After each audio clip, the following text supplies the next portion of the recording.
નવું western disturbance સક્રિય થતા રાજ્યમાં વધી ગરમી. અમદાવાદ સહિત મોટાભાગના શહેરોમાં મહત્તમ તાપમાન 32 ડિગ્રી 34.4 ડિગ્રી સાથે રાજકોટ સૌથી ગરમ.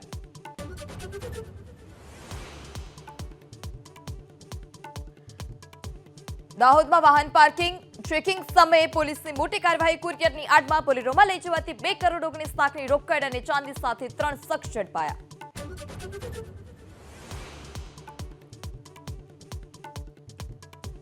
એલઓસી પર પાકિસ્તાનની નાપાક હરકત. પુંચમાં સીઝફાયરનું કર્યું ઉલ્લંઘન. ભારતીય સેનાએ પણ આપ્યો જડબાતોડ જવાબ.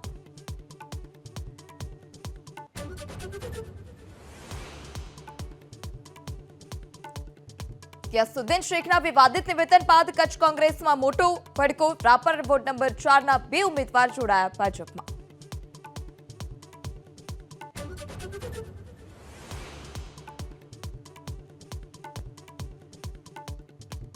ડોનાલ્ડ ટ્રમ્પના બીજા કાર્યકાળમાં અમેરિકાના પ્રથમ પ્રવાસે પહોંચ્યા પીએમ મોદી. વોશિંગ્ટનમાં ભવ્ય સ્વાગત. ટ્રમ્પ સાથે મુલાકાત બાદ ભારતીય સમુદાયના લોકો સાથે કરશે સંવાદ.